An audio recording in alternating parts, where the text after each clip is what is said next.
True crime. If you ever visit an old British cemetery, you will notice that some of the cemeteries are full of boxes. This is due to the fact that there is a lot of garbage in some of the cemeteries. But for this, these boxes need to be put in the cemetery. And who is buried in these cemeteries?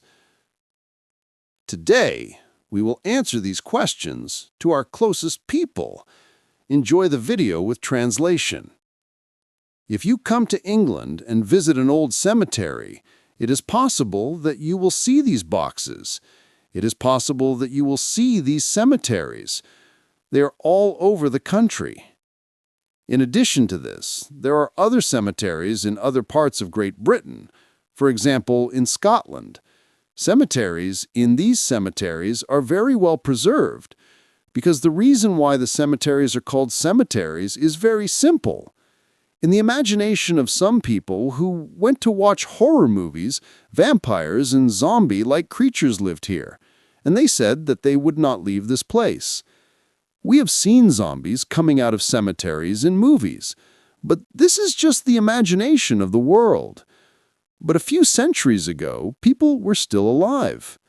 If this was the case, is it possible that zombies and vampires lived in Great Britain? For some reason, Great Britain's 18th and 19th centuries had to go back in time. In those years, medicine and European traditions, healers created organs and organs for each person. But now they need a different material. They need to collect this material and make experiments and investigations. They identified the human body. But only doctors and medical examiners were allowed to do this. But no one can justify this cruelty. But the medical examiners did not allow this. And they did not sell their relatives to these devils. These people were completely godless. Experiment. Even though ordinary people fight against such experiments on the body, medicine is different from biological material. Now, for example, people would sell their body to the cemetery in exchange for money. But no one would get angry and sell it to their relatives in exchange for money. But sometime later, the cemetery workers started to collect samples from this place. In the end, a solution was found for this. Now, for the sake of not being a nuisance to the villagers started to build a cage on top of the grave. These cages were built over time. For a while, the cage stood, for example, for a few weeks. Now, there are skeletons on the ground. That is, one is dead, the other one is alive. After that, the cage was taken away. But some people took this cage and took it to the cemetery. For this, they took this whole.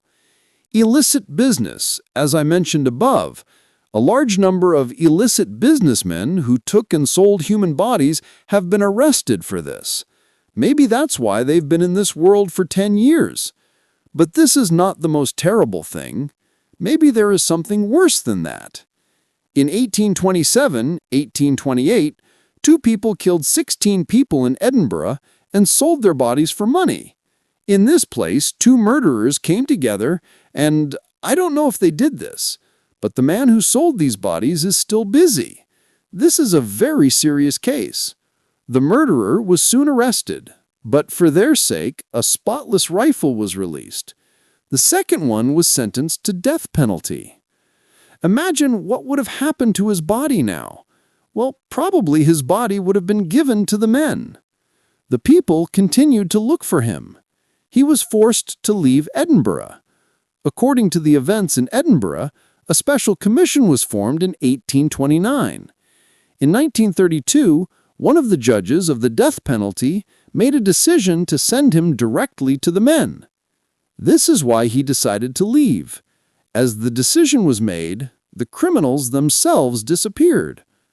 What do you think about this? If you liked this video, don't forget to like and subscribe.